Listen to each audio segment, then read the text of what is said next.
Hello and welcome to the Daily Millwall part 2 for Monday the 27th of September 2021. This video is just going to be about the Loanwatch. It was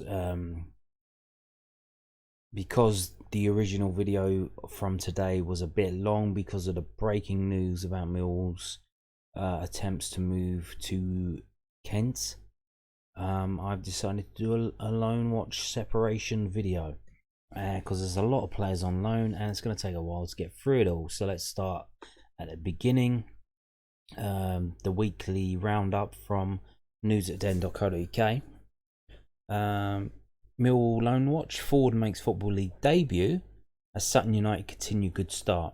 Isaac Olofi is back. Isaac Olofi made his Football League debut as Sutton United continued their promising start in League 2 with a 4-0 win against Carlisle United at Gander Green Lane on Saturday. Olofi was making a belated start to his second consecutive season on loan at Sutton after picking up an injury in pre-season. Came on in the 66th minute as Matt Gray's side won for the third time in their last 4 league games. Alistair Smith scored a brace after Donaldson Wilson had scored in the 4th minute. Manassi Mampado sent off for the visitors before David Ajiboye got the 4th as Sutton made it 3 straight home wins to move up to 14th in the table with 11 games from 8 points. Absolutely fantastic. Doesn't it feel good to win, Sutton United fans? Isn't it absolutely fantastic when you win a game? Also in League 2, Alex Mitchell made his 5th appearance for Leyton Orient as Kenny Jackett's side drew 0-0 at home to Mansfield. Mitchell was booked after Tyree Sinclair kicked out at Theo Archibald and players from both sides piled into a confrontation. Sinclair was sent off and Orient's Shad Oggy and Mansfield's Reese Oates were also booked. Orient are second, 4 points behind Forest Green Rovers. In League 1, Marlon Romeo got an assist for Ronan Curtis's opener in Portsmouth's 2-2 draw at Charlton. Sean Clare equalised before Marcus Arnott put Pompey 2-1 up, but Josh Davidson rescued a point for the hosts who are in the relegation zone.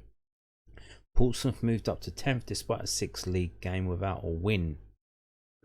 In the National League, defender Dan Moss played another 90 minutes but couldn't help Yeovil avoid a 2-1 defeat at Boreham Wood. Dale Gilman put the visitors ahead before Josh Thornton's own goal and Josh Reese's winner after the Glovers' Adi Yusuf's dismissal in the 38th minute. Yeovil are 11th in the table. In the Scottish Premiership, Hayden Muller played 68 minutes on the right side of a 3-man defence as St Johnstone lost 1-0 away to Hibernian. Martin Boyle scored the decisive goal from the penalty spot. The Saints are 9th. And that's 9th in, I think, a 12-team league. So let's start off here. So a couple of games not mentioned there. There's a couple of midweek games. One from St Johnstone, one from Dover. I'm going to jump into them now. So first off, I'm going to do Hayden Muller's situation in Scotland. So this was the League Cup quarter-final on Wednesday the 22nd. So this was last midweek. And Hayden Muller was not involved in the squad. Now, I think, being the League Cup, there were a couple of youngsters. There's a couple of players' names I've not recognised in the previous St Johnstone squads. I think they may be youngsters. Maybe there's some kind of homegrown rule in place in the League Cup. I'm not too sure. But Hayden Muller was the one to miss out. So not involved in the squad at all. But I thought I'd just bring you that. But James Brown did play 45 minutes, came off at half time.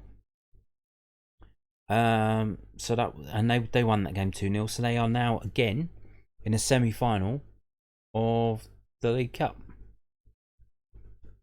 Not bad. Callum Davison doing very well at St Johnstone. So moving on to the league game that took place is on Sunday. So Hayden Muller, I've watched the highlights on BBC iPlayer's Sports Scene programme.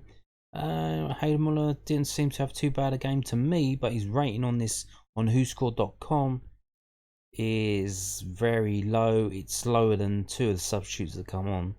So obviously when you get the highlights, they're chopped up.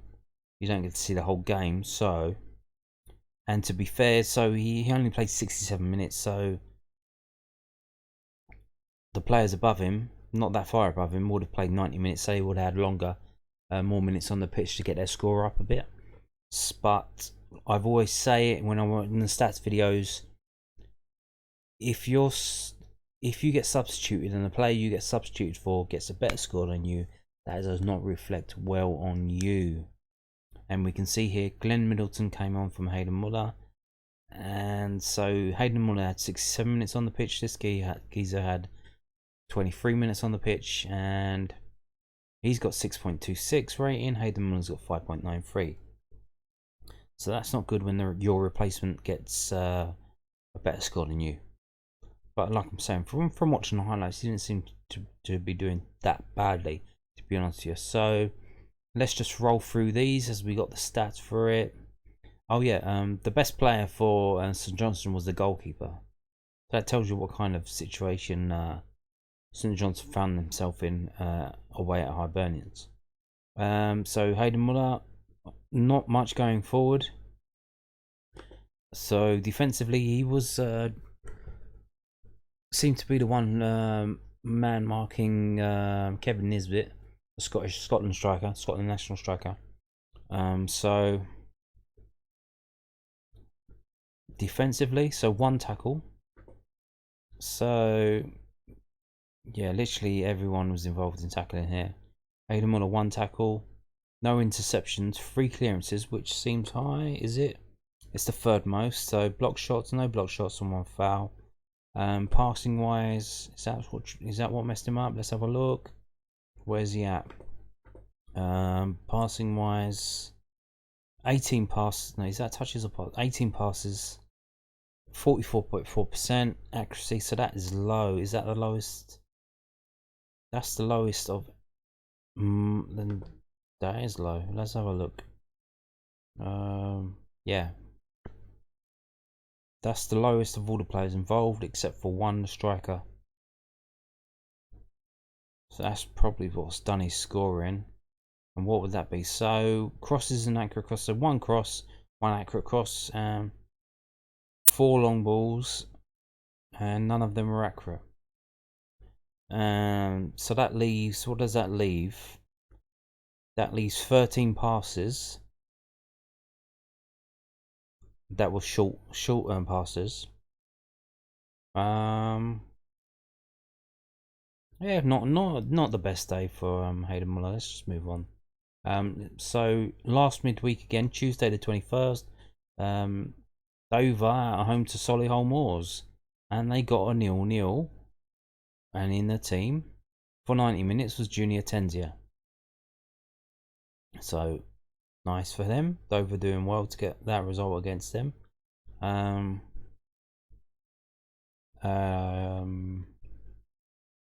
Yeah. No stats, just that. But then we go to Dover, playing at home to Bromley. They concede an early goal, and after 7 minutes, 1-0. Sean O'Brien, he had a month's loan at Bromley. That's finished now, so he's not on loan at Bromley anymore.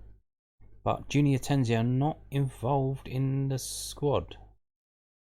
Can't remember how long his loan was. I think it's still going on, so I don't know what's happened there. But not involved against Bromley. Not even on the subs bench, so there's that. So let's move on now to the Yeovil game. They lost 2-1 away at Boreham Wood. A lot of early goals in these games that we're seeing here. And they were basically undone with the geezer there getting sent off on the 38th minute, 5 minutes after he got his original yellow card. So you can see here, Dan Moss, Millwall player on loan, played 90 minutes. So not bad. Moving on now to Sutton United. So Isaac Olofi made his long-awaited debut in league football, and it wasn't for Millwall, it's for Sutton United. He came on as a substitute in the 65th minute, and being a substitute, he's got a low score. He only had 25 minutes on the pitch, so what else do you want him to do? Now, he replaced Donovan Wilson, who was a player who got an assist and a goal. Just very hard for him to get a better score than him. But let's have a look through Isaac's stats and see what he got. So, what did he do? Where are we at? So, he didn't have a shot on target. He had one dribble and what's that there? One offside and one unscheduled touch. Okay. Defensively, let's do that to make it easier. So he had one tackle. Okay. Passing wise, so he only had 2 passes, and they were both misplaced because they were not accurate. So not the best of performances from Isaac Alofi, but by then the game was done. Yeah.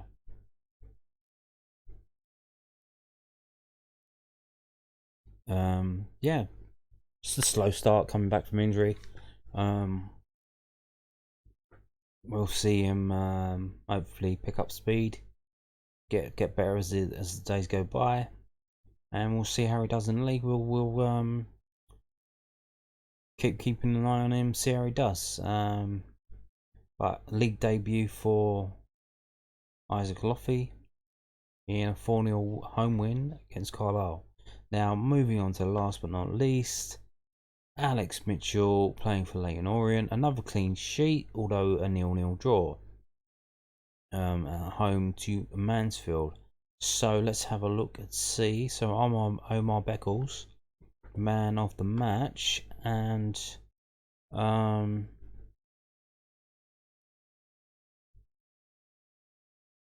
where is Alex Mitchell? So he's number 8, 6.71. So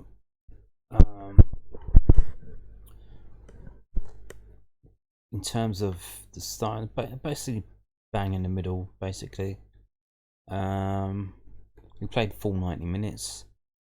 Touches wise, he had the 4th most touches.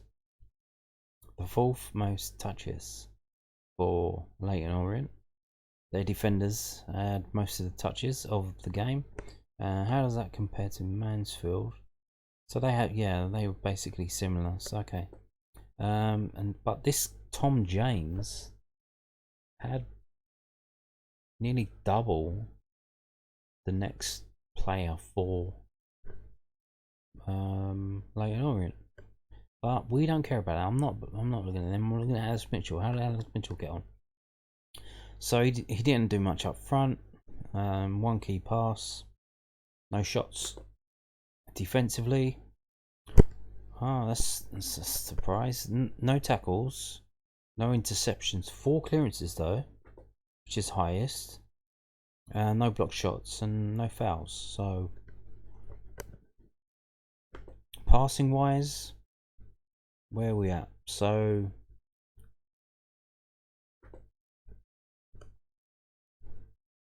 one key pass, 38 passes overall, 55.3, which is not too good. No crosses, 6 long balls, 1 of them was accurate. So passing accuracy again, not too bad. Number 7.